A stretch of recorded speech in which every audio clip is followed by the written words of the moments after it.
What is up, guys? It is Friday, July 5th. It is very humid out here. The lens and camera is just fogging up as soon as I step outside. But as I've been saying all week, it's the People's Week. And the reason why I called it that as soon as we brought that Balos out of the box on Sunday was because we're coming with the shoes this week that you guys want to see on the channel. And before we get into this shoe here, you already know what it is because you clicked. It's the Puma Deviate Nitro 3. I want to take a moment to say thank you to everyone who's been commenting, who's been watching, who's been engaging, who's been sending me questions via email. You guys are the best. You guys keep me going. And I feel super privileged, blessed to be able to do this. This is a really cool thing we can do. Get these shoes, early releases, early access, running them, share the experience, and hopefully help you guys make informed purchase decisions or just nerd out about your addiction. So my ask to you guys is, please let me know of all the shoes we've brought out of the boxes this week. Hyperion Max 2, Specter 2, Deviate Nitro 3, more V5, Balos. Let me know what comparisons you want to see and which ones of those you want to see me take to 100 miles, because we cannot take everything to 100 miles anymore. That's the dark side of this privilege here. But we got the Deviate Nitro 3 here. Should be one of the top plated training shoes, one of the top do-it-all shoes in 2024. We're going to put it through some paces today. We're going to see how it performs. Let's get into it. Alright guys, so you already know, we got the Deviate Nitro 3 here, Deviate Nitro 2. This was one that I was a little bit late to the party on. This is the last generation of this shoe. You got two different types of foam here, softer foam up here in the front, a little bit of firmer foam in the back for stability with the plate. Now, this is the shoe that went up against the Boston 12, Saucony Endorphin Speed 4, New Balance SC Trainer V2, and I did not bring any of those shoes out today because I want to start changing the conversation about this category, about the do-it-all shoes. And two shoes have come out recently, two shoes that I brought out of the box this week that really impressed me. Brooks Hyperion Max 2. This is going to start eating the lunch, I think, of the Boston 12. And the Topo Specter 2, this is it looks weird. It looks like a platypus or a pizza or an infinity symbol. I don't even know what they're cooking up there at the Topo Labs, but it is fire. It is fire flames. This is exactly what I wanted from the Saucony Endorphin Speed 4. So I'm not gonna drag out shoes to the shoe market and put them on camera if they're not fire. We're not doing that anymore, bro. This guy, straight heat. So this is taking the Speed 4 slot for that little bit of more compressive 100% race foam Piba with the pop. That's in that slot. A little bit of firmer, aggressive, fast feeling. That's the Hyperion Max 2. That's the newest one. And then I wanted to bring out a little value play here because you guys keep nudging me and I love this nudge.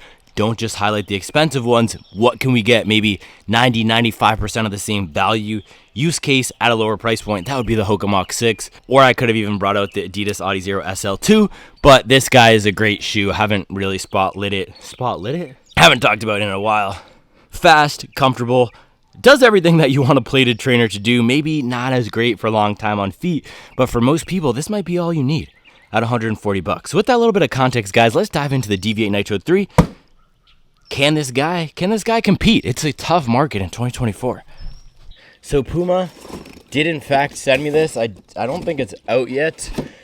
After multiple rounds of emails and them confirming with me that I was in fact on their tier B priority media list and I was not in the first wave, we did get it in the house finally. So shout out to them. We got a nice little, let's see, red box here. Boom. Red is Puma, I guess. Orange is Nike, red is Puma. Let's take a look. I think it's going to be orange from what I've seen. But bada boom. You see that? Ooh, bada bang. Now that is what I'm talking about right there. They did give us a little insert. Let's pop this thing out. All right, so I've got to say, looks-wise, this is a big improvement for me over the last generation. This looks so much cleaner. I was not the biggest fan of how the Deviate Nitro 2 looked, especially on this black that I have, but my main concern with it, the main issue with the look was not actually from the side, it was from the top.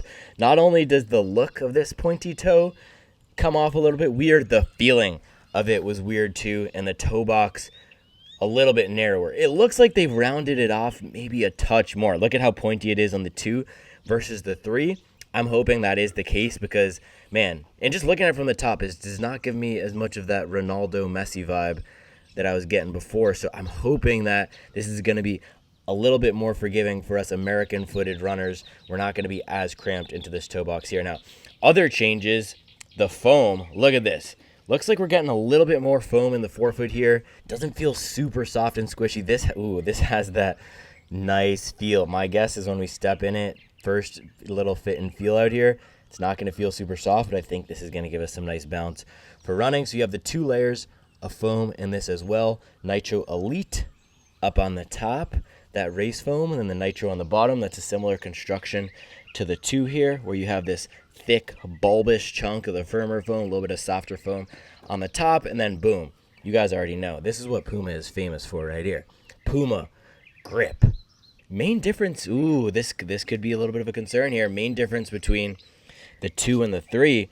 On the 2, you had these really aggressive, almost trail lugs. And I'm guessing smoothing it out here, hopefully, probably is going to save us a little bit of weight, but it might not be gripping the ground, might not be as versatile as the 2. And the thing with the 2, not only was it versatile for, oh man, we have some socks in here. You know why we have socks in here? This is exactly what I was about to say. I took this on a hike in the Blue Ridge Mountains out near Asheville, and I'm guessing after that hike I took these things off and stuffed these socks back in, which they'll go back in there. But yeah, this was a shoe you could use for not just running. You could use it for the gym, you could use it for walking, you could use it for hiking the Blue Ridge Mountains. So with this guy here, I'm not sure if we're going to get the same versatility for running and non-running, but just the look of it, it doesn't have that super aggressive geometry. I'm hoping this is okay for bopping along with some more relaxed pace miles. We do get a nice chunk of foam out here in the back. Take a look at this compared to the Hyperion Max 2 here. So one of the concerns with the first version of the Hyperion Max, and this still has it, is that Brooks cuts out back here. Look, boom. So your heel is right where the back of this heel counter is, and then there's no foam at certain parts under it. So it really encourages this mid to forefoot landing. In the first version of the Hyperion Max, that was a no-go for me. It was working my left calf a lot because I'm not naturally a forefoot striker. And they kept it here, but it feels a little bit better for me for some reason. I'm not sure why, but I can tolerate it just a bit better. Now, in the Deviate Nitro 2 or 3, look out in the back, you get that nice bump out. So this should be a good option for heel strikers and in general, potentially based on how the foam performs, also for some relaxed miles. So the benefits of this category right here, for me, are you can use these shoes for a lot of different types of runs. That's why people loved the Saucony Endorphin Speed 2 and Speed 3 so much, and I do not think there's been a shoe in this category that's been as loved as those 2 shoes, really, in the past 2 years. Super Blast, at that $200 price point, that started eating its lunch, but man, it's like in America, right, the monoculture is dying. The Super Bowl is that last great event that unifies us all. Maybe the elections unify us all over feeling anxious that we're going to get blown up by some country who sees we have a Cena. Anyway, in the running world, there hasn't been a shoe for us nerds, right? Us geeks that has gone as viral since the Speed 3, maybe the Super Blast. I'm wondering, could the Deviate Nitro 2 do that? Could this be one of those next great hits? The last great banger. By the way, I think that Lana Del Rey and Quavo song, that's going to be one of the last great chuggy bangers. If you don't know what chuggy is, look it up. But that's a chuggy banger right there. Charlie and I have been playing that on repeat. We're the target audience for sure. Millennials with 3 kids living out in the suburbs. I'm sure some marketing firm put that on a slide deck before Lana Del Rey's writers wrote that song. Anyway, look at the inside of this. This is sick. This design here with the Nitro on the, the medial side of the foot. Looks pretty fire. You have this plastic heel clip in the back. Is this adding too much? This looks like Puma can do a lot sometimes. They can just put extra stuff that you don't need. Have you seen that Fast Star Nitro 2? I actually have it inside the office here, and they had a lot of ornamentation. This is ornamentation for sure. I don't think it's going to add too much. We do get a little bit of that wrapped foam on the sidewalls here to hopefully add some stability, cradle the foot in place. Let's take a look at the width compared to the Hyperion Max 2 here. Bada boom. About similar widths, and the Hyperion Max 2 had good stability. I'll do a head-to-head between these at some point, but I'm guessing the stability of the Deviate Nitro 3 will be good as well. So yeah, the brief here is fast, but versatile.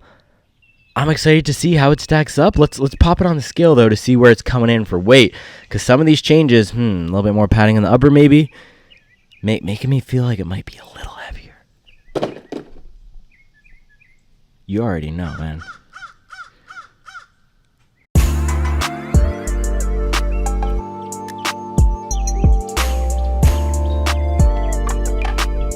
Alright guys, so Puma Deviate Nitro 3, low weigh-in, 284.5 or 285 grams. That is a little bit on the heavier side, but we do get some nice foam up in the forefoot here. That's the biggest change I'm noticing. It looks like the forefoot is a lot more cushioned, and the drop, at least to the eyes, is a little bit lower than the last version. So let's pop the last version on the scale here.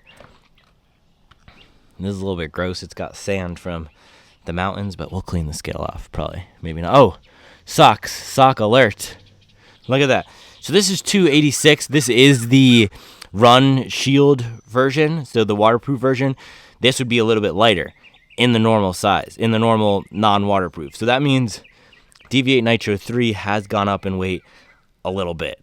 I think that's just because of the foam here. It doesn't feel super heavy, but yeah, it doesn't have as much rubber either. So we'll just have to see if we're getting some additional benefits out there. And by the way, it does have the full carbon power plate in here. Now, compared to the Hyperion Max, boom, a little bit lighter, 275 grams in the Hyperion Max. So that's something to note, but I do have to say, this guy was aggressive, and for me, was not really great at running relaxed paces. So I'm hoping the Deviate Nitro 3 is really versatile out of the box. I would love if this thing could be that do-it-all shoe that could go relaxed and fast.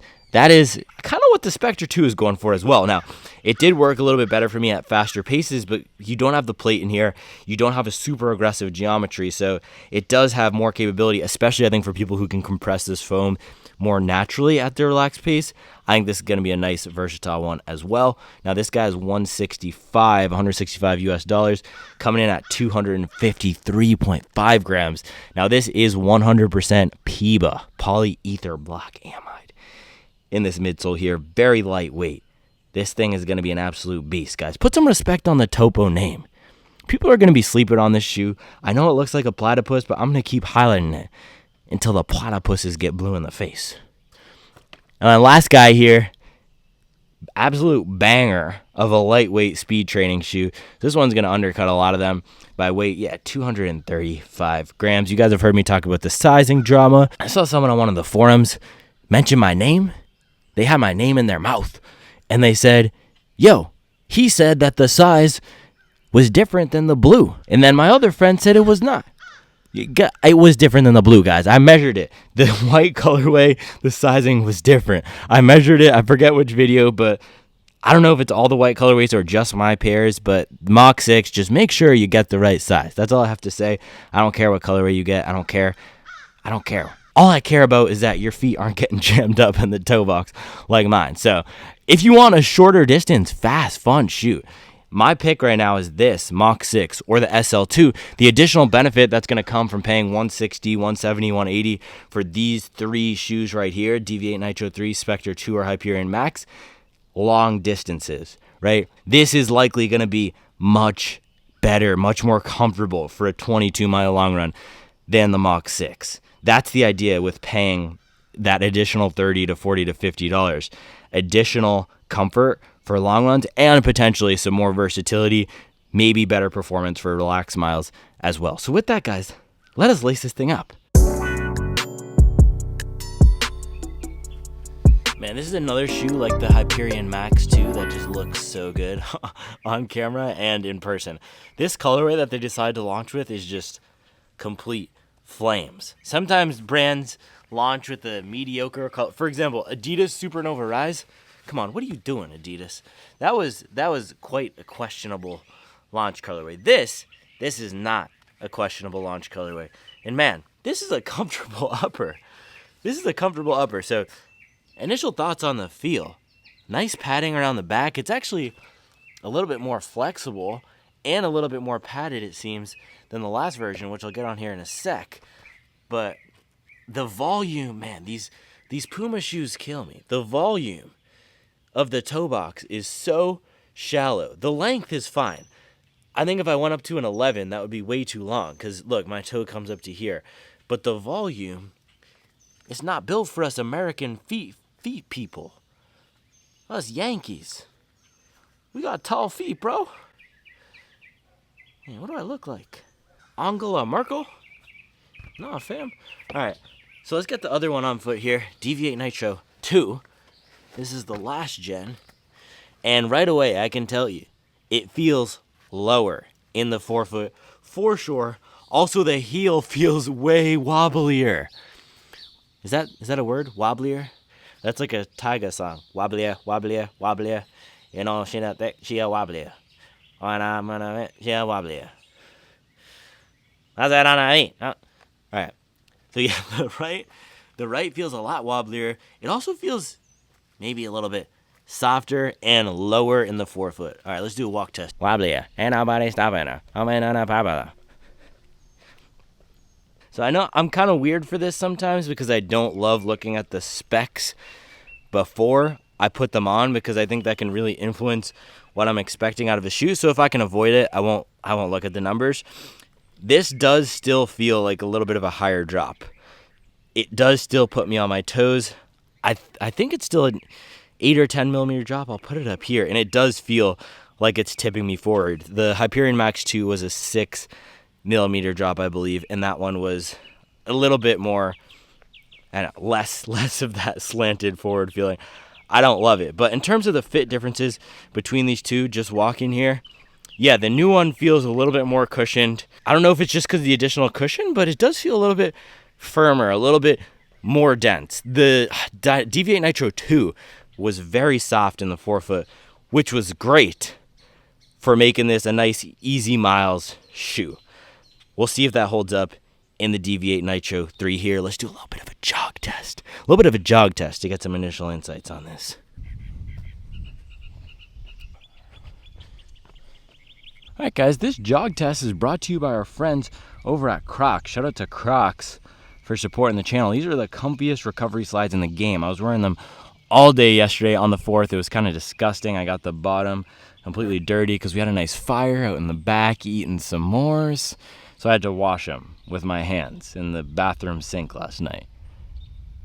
Putting in the work. So shout out to Crocs. These are the Mellow Recovery Slides. I'll put the link below. They're always running some sort of a deal, so I'll try to dig up those discount codes for you too, if I don't forget. Now, a little jog test here. We got the comparison between the Deviate Nitro 3 and the much-loved fan favorite Deviate Nitro 2. Let's get it.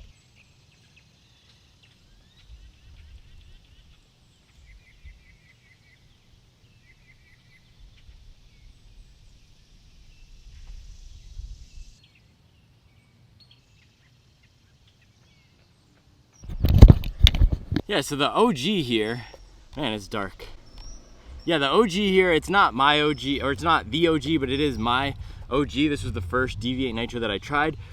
Definitely lower, noticeably lower in the forefoot and pointier. The new one with this additional cushion, man, this feels like it's gonna be really supportive for longer runs. This, just right out of the box, I know I've had it on my foot for 2 minutes. This feels like it might be one of the best marathon training long run shoes, and hopefully a little bit more versatile. Again, oh, that's the 2015 Honda Odyssey. Yeah, I'm hoping it's a little bit more versatile than the Hyperion Max 2, because then this one is going to be more of that crowd pleaser like the Saucony Endorphin Speed 3. That really is what I'm hoping. And take a look at this here. Definitely not the most flexible, but it's also not as stiff as a lot of the other shoes out there. I think it is a little bit, I don't know, similar flex to the first version here, not the stiffest out there, so should give us a good degree of pop without being uncomfortable. Now, let me go lace this other one up and then we can go get our miles in. All right, guys, so the plan for the run today, we're gonna get in 10 miles. I've been grinding out some runs this week. I did 2 back-to-back tempo runs earlier. What was it, in the Specter and then the Hyperion Max 2. And then yesterday we broke out the Pacer and did a little family workout, little CrossFit style, taking it back to the days of 2022 when I was going to Train Matthews and putting in the work with Coach and Nick over there, Nick Brinson. Shout out to Train Matthews. But today, nice double-digit run. I haven't gotten in a 10-miler since Sunday, matter of fact, and I'm still at 58 8 miles on the week. I just checked last night. So it's going to be nice to get some time on feet this morning. And one more thing I will say about the upper here. Again, it doesn't look as much like that soccer boot feel. And the laces are softer. It feels like they just leveled up maybe 7%. Everything about this shoe. Keeping the same DNA, but so far it feels like an improvement, a true improvement. Not necessarily making it different, but making everything just a little bit better. It looks better. It feels better. Even things like the tongue, a little bit stretchier. We got a dual layer tongue now, a little bit more padding in the back, a more considered fit. It's a nice update so far. It's not a total departure. It's a nice slight update that right now seems like it's just added, again, that 5 to 7% in a bunch of different areas. Now, I also wish they gave me 5 to 7% more volume in the toe box here, but you can't ask a jerk.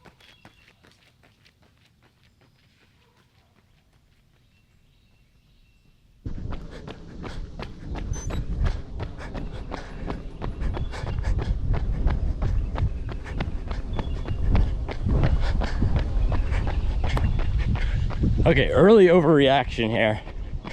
What is this, 20 seconds in? Again, that 5 to 7% improvement thing. That's exactly the vibe I'm getting of the shoe. It just feels so much more cohesive.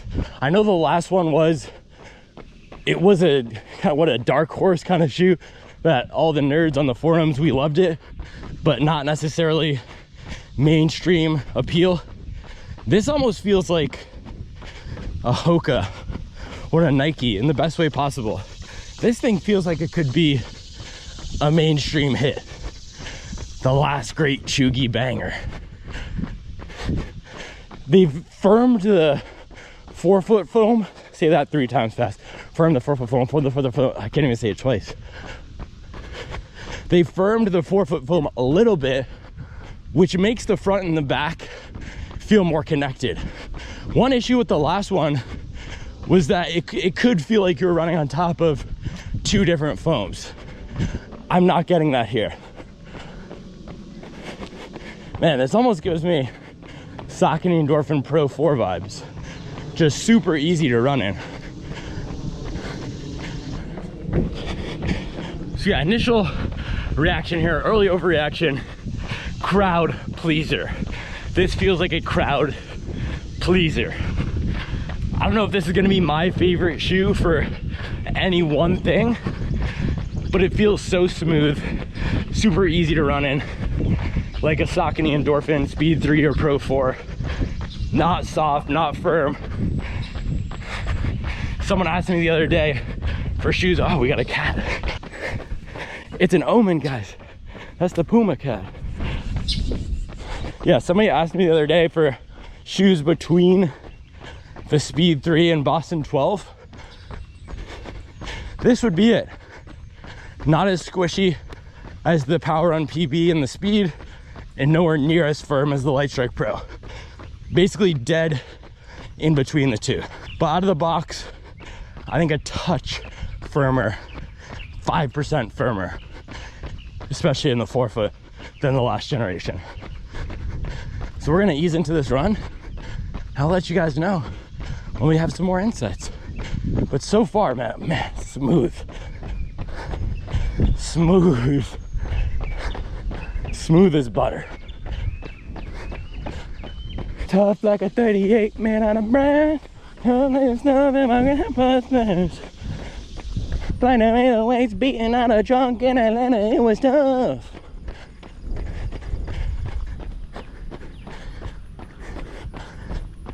Alright, that was mile 1, 7:20 pace. I've said this before, I'll say it again, I've said it already this week.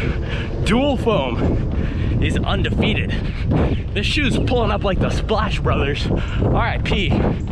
We got the soft foam like Steph, boom, boom, boom, bang. That little firmer foam like Clay. Just pull up, bang, half court. I guess wouldn't the firmer foam, that would have to be Steph because he's the stability. and then Clay's the little pop when you needed him. Either way, dual foam is a great combination. Peanut butter and jelly, Tom Brady and Bill Belichick, 4th of July and fireworks. I have not run in a bad dual foam shoe yet this year. And yeah, I really do think this guy is gonna be a crowd pleaser. It doesn't force me to alter my stride. I don't feel like I have to land a certain way. There is a little bit of encouragement for mid to forefoot landing, but if you use this shoe for faster miles, then that's gonna be a huge benefit. Now, it's definitely not as aggressive as the Boston 12 or Hyperion Max 2, but man, like that Lana Quavo song, it is engineered to be a hit. That's what this thing feels like. The other thing is this, out of all the plated trainers and speed shoes we've tried recently, this feels the most, and man, it is already almost 90 out here. Jeez. But this feels the most like a race shoe. I know I'm saying it's not aggressive and it's a crowd pleaser, but the toe off of the forefoot foam reminds me a little bit of the Diodora Gara with what they've done here. It is really nice up in the forefoot. And I'd love to compare it with the Deviate Nitro Elite 3, but as I mentioned, I'm on the tier B media list, so they didn't send me that. They only sent me this one. All right, so we're at almost 2 miles now. One weird thing, the right side feels like I'm slipping and sliding a little bit. It might just be a tying issue, so once we get around this corner here, I'll do a retie.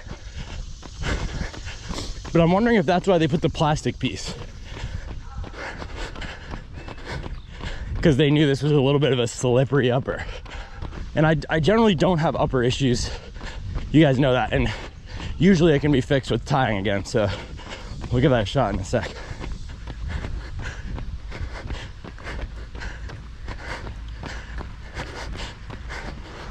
Oh, we got a bunny. All right, a little retie.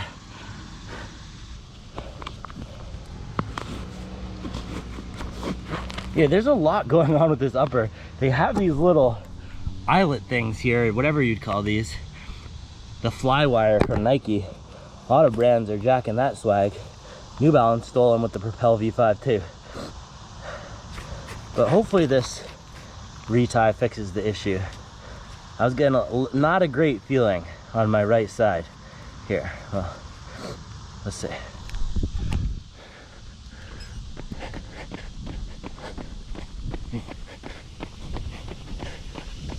Yeah, that's a little bit better. And man, with this tightness, feels even more like a race shoe. This just feels kind of like a race shoe.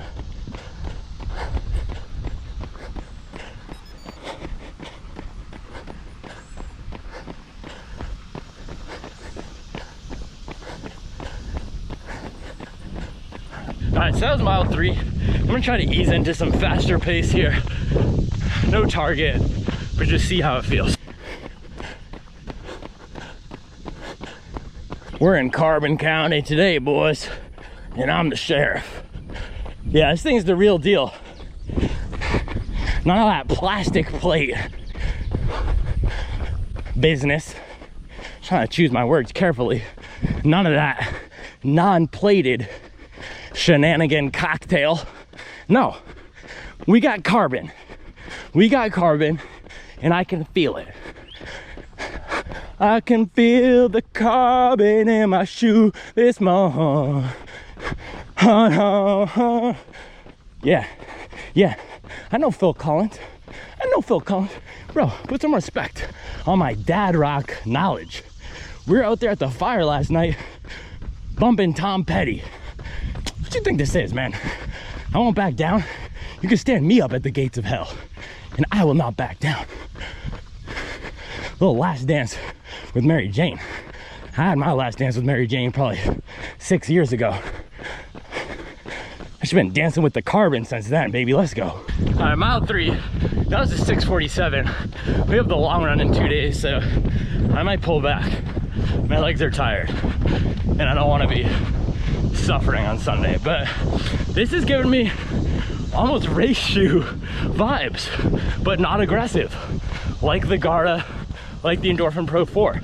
I think this would be a great first race shoe, and just a versatile, do-it-all banger. I do need to slow down though, so we can test some recovery zone miles, and because I can barely talk.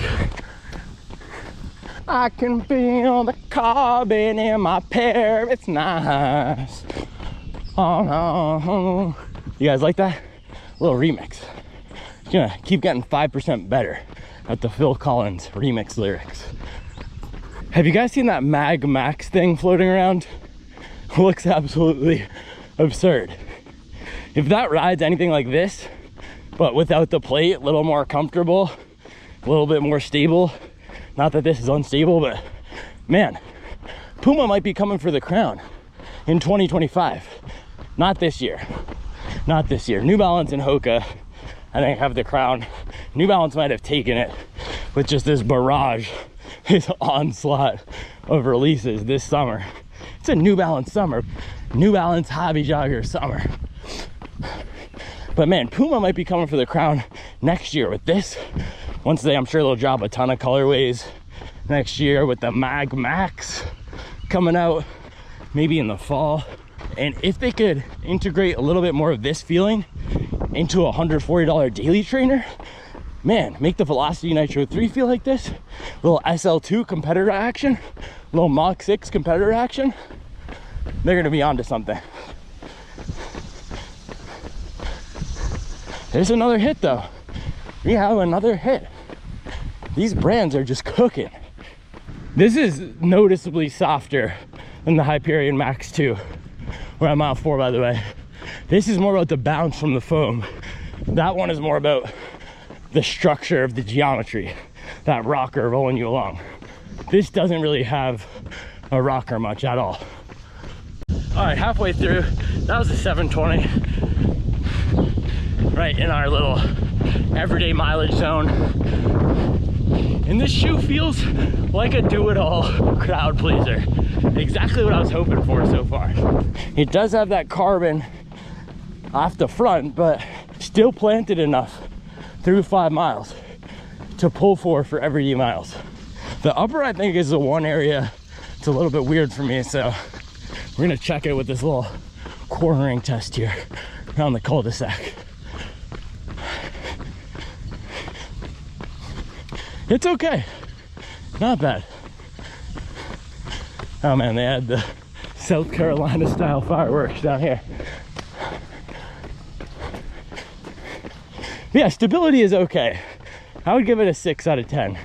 Not the best, not the worst. So some more thoughts on the V2 versus the V3 here.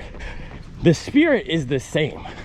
So bouncy, not firm, fun, not a huge rocker, more about the foam, good grip, but the execution is a little bit different.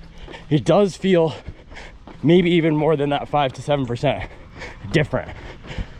And so far I prefer it because it feels more cohesive. The heel doesn't feel as noticeably wobbly and bulbous. But I think some people, especially if you're an aggressive forefoot runner, I'm not sure if you will love the update. I'm not sure, because it is different. This does have a touch more, that was mile 6, 725. This has a touch more density to it, nudging it more in that Light Strike Pro or true carbon plated racer direction versus a little bit more of that forgiving feel in the first one. For some reason, these remind me of the Pittsburgh Penguins. Sidney Crosby, man. We're out here like Sidney Crosby. Banger after banger after banger. That's a hat trick, bro. So I hope everyone heeded my message yesterday to plant kindness and gather love, because we were a little bit jacked up on Wednesday in that Hyperion Max 2 video, and a very kind soul who was trying to plant that and spread it posted or commented on a Hyperion Max 2 video. You know, I appreciate your grind. You bring me a lot of joy, but you got to prioritize wellness and the sustainability Bro, I agree. And sustainability, that's for environmental science majors, bro. There's a time to be sustainable and balanced, and there's a time to grind and put in the work. And right now, we're not in a balance phase. We're trying to get this puppy off the ground, man. We gotta go all in. No one to hold him, no one to fold him, right? No one to chill, and no one to go for the kill. And right now we're going for the kill. And that's the thing, everything has to come to an end at some point. I know I'm not gonna be doing this forever. Let me tell you right now, when I'm 46 years old, I'm not gonna be the petty king shading Puma for not sending me the latest race shoe. I'm gonna be posted up on the golf course, slamming some Bud Heavies, working on my stroke. So let's just enjoy this while we can. All right, that was mile 8. Shoe still feels great. And this is the internet, so I need to remind everybody, I am kidding. There are a lot of jokes. I do not take myself seriously. Basically, 97% of the things that come out of my mouth, unless it's shoe analysis, are just complete bogus. So disregard them. So we're almost at mile 9 here, cruising home. And the midsole of the shoe is good. I'm having issues though with the upper. That's really just everything above the foam. Right now the insole feels super soggy, and it is hot. Probably between 80 and 90 right now, and the sun isn't helping, but it feels like I'm running on top of a sponge. I had this with the Rebel V3 last summer too, so something to note for summer running, might not be the best. Can you hear this squish? Watch.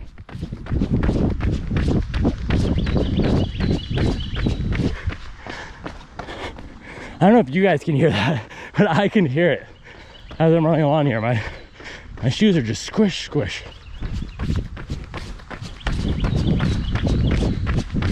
All right, so we finished, and I don't know how hot it is, but it is hot. This has got to be the hottest morning run I've had yet this summer. 10.25 miles, 7:25 pace in the Deviate Nitro 3. It's weird to say 3 because we've been saying 2 for so long. It's almost like the Deviate Nitro 2 is its own thing, its own entity. And the 3 is interesting, right? I have a theory that the 2, that is where shoes are perfected, because the 1, that's a wild new experimental product. The 2 is where if a brand has a good market research team, if they're connected with the people, if they know what the hobby joggers want, the 2 is where they'll iron out most of those issues. Sometimes it's just as simple as an upper fix. Other times it's maybe adding a little bit more stability, making it a little bit more palatable, but not completely neutering the sole of the shoe. The sole is still intact with the 2. The 3, that's where it can get a little bit tricky, because maybe you got a little bit more mainstream adoption with the 2. The 3 is where, bang, you come along and completely suck the heart and soul out of the product and try to make every Karen and Kimberly out there buy it. But I can tell you guys, Deviate Nitro 3, Puma did not ruin this. They did not ruin this. This almost feels like a 2 to me, exactly what I just said about the 2, where, again, those 5 to 7% improvements, I think 5 to 10% improvements here. They made this 10% better in a lot of areas. The foam feels more, what's the right word, man? I don't like that premium word, but it does feel like it feels like a nicer, more cohesive package.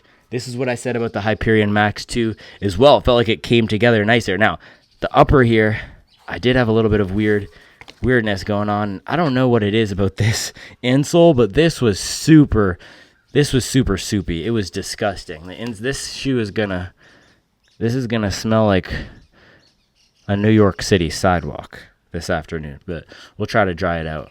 I don't have any newspapers because the Wall Street Journal, man, I've been subscribed to the Wall Street Journal for probably 3 years. I used to read the weekend newspaper every week, and they just don't deliver it to me out here, and I've complained like 3 times. I gotta sue the Dow Jones company, man. It's getting disgusting out here. There's no consumer protection. All right, let's go do this breakdown.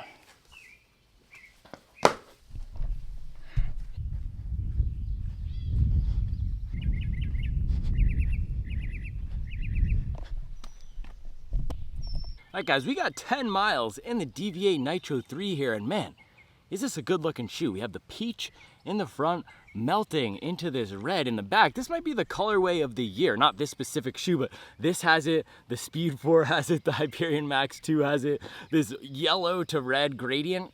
I think we're seeing a little bit of a trend here. What other brands have it?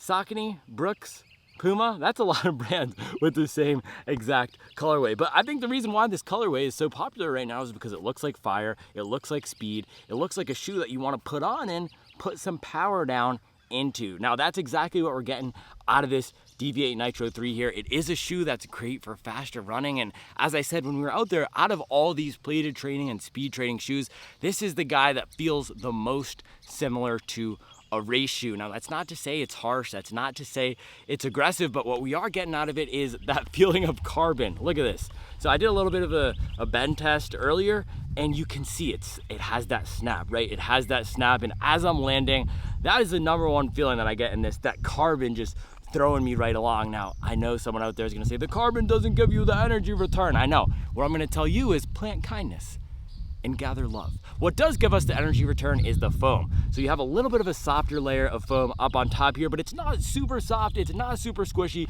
it's not a Saucony Endorphin Speed 2 or Speed 3 level of squish, and it's not even a Deviate Nitro 2 level of squish. It is just a little bit denser, and that makes this feel not more aggressive, not harsher, but faster. This does feel like a faster shoe than the 2. One of the issues that I had with the 2 was I didn't love it. I didn't really even attempt to run faster paces, sub 6:30, sub 6-minute paces in it, because it didn't feel like it had as much structure. It didn't feel as robust as a shoe like the Boston 12 or that Hyperion Max 2 that we just got in here. It didn't feel like it could quite stand up to the power I was putting down. Now with this guy, because they firmed it up just a little bit, again, 5 to 7%, maybe a little bit firmer, plus additional stack, and it seems like they have widened out, at least the feel, it feels like they've widened out the forefoot here.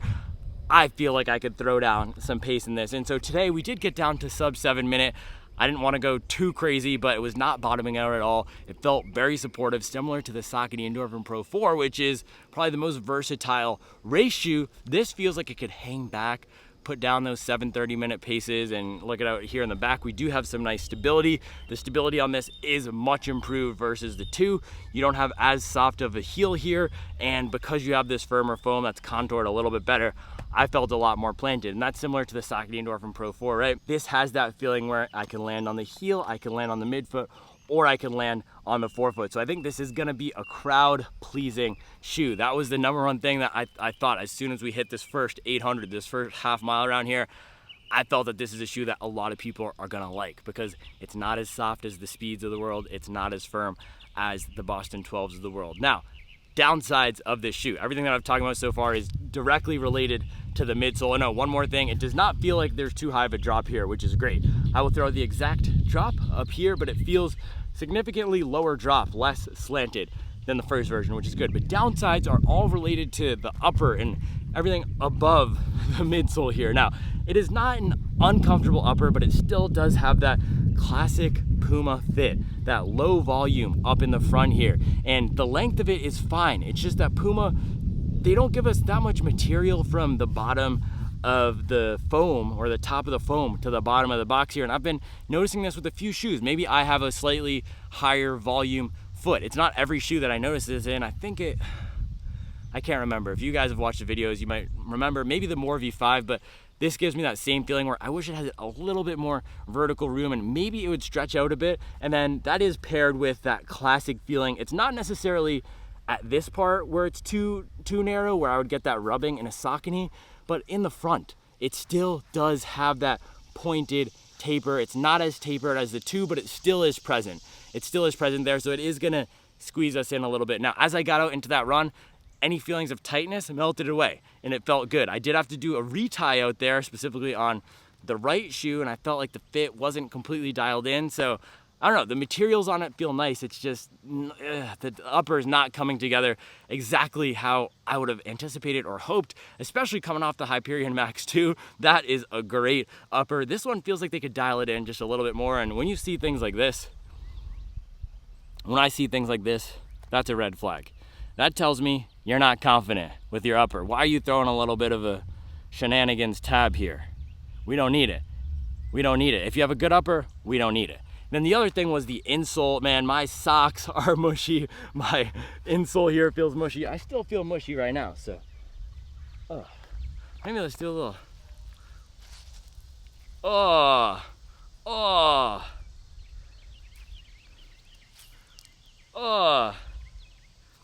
So maybe I'm not gonna blame the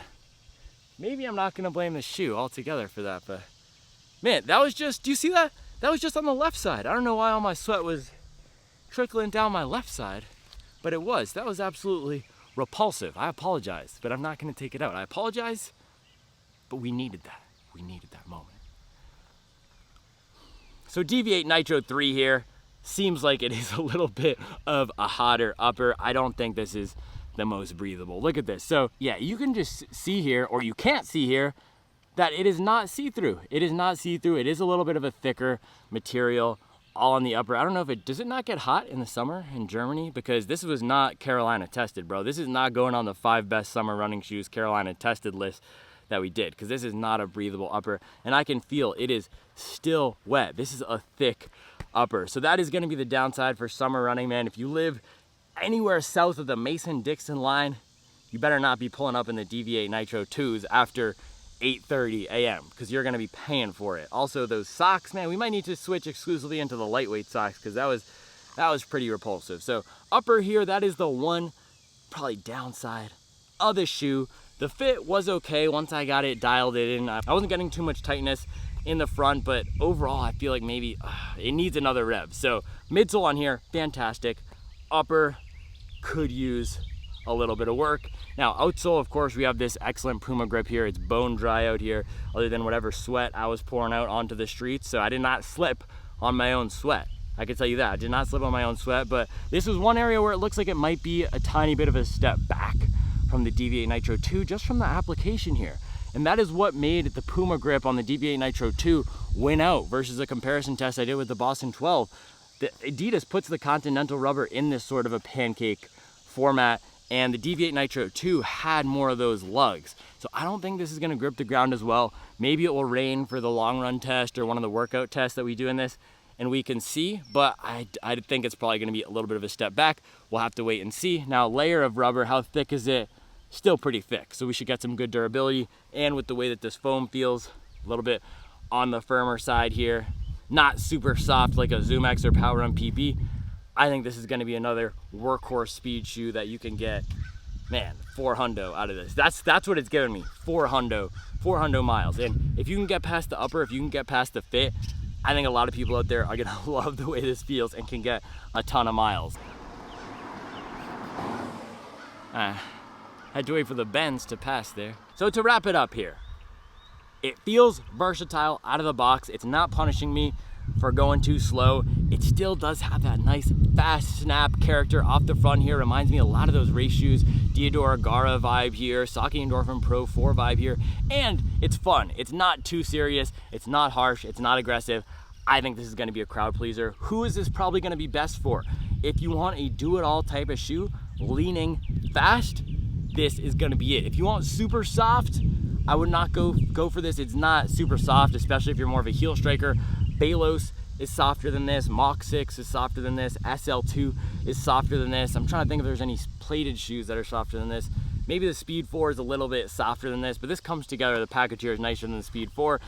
And if you're a bigger runner and you really want that robust structure, Hyperion Max 2, maybe even Topo Specter 2 is a little bit firmer than this, but this is right down the center of the plate. A lot of people are gonna like this. I would have a hard time finding anybody who absolutely hates this shoe. I had some weird issues with the fit, and it is very hot out here, so I'll blame it more on the features socks with that squishiness here, but there was no screaming errors with this shoe. Another great shoe, man. I have not run in a bad shoe or a brick in a while, but don't worry, we have some Saucony in the box sitting up there that we gotta break out soon, so I'm sure that will correct that issue. So with that, guys, that is all I have for you today. Another fun shoe. I love this Georgia peach colorway right here, sitting like a nice round fruit ready to be picked on a 97-degree day. How hot is it? It says it's 85 with a high of 98. That means it's probably closer to 93 right now. So bro, we got a shower. This is just getting egregious out here. Let me know if I didn't answer any questions that you have on this. Let me know what comparisons you want to see. Let me know what 100-mile reviews you want to see, because man, we're going to continue to put in some mileage, some kilometers, some meters throughout the rest of the summer. That is all I have for you today. I'll be back tomorrow with another video. So one more thing, guys, I did not look at the specs beforehand. Running Warehouse has this measured at 44 in the heel and 34 in the forefoot, and I dropped in a note on that when we were doing the overview in the beginning, but it does ride like that, and I mentioned it felt nice and cushioned. And also the price is $160, so it did not go up in price. This might be one of the best bang for your buck shoes. This might be one of the best value shoes. It really did have that race shoe character, so I'm super impressed. We got to put this through the long run test, but man, this might be going on the list of best do it all. I don't have the concerns that I had with the Hyperion Max of, is it too aggressive for slower miles? I don't have the same concerns that I had with the Topo Specter 2 of just something about it didn't feel as cohesive as this. It's a great shoe, but I think this one, and also this is just Puma. So this is one to watch, man. We're going to put this through some more testing, but it is out now on Running Warehouse. If you do pick it up before I put on more testing on the shoe, make sure to use my link. I'll put that in the description below. So I'll see you guys tomorrow. Boom.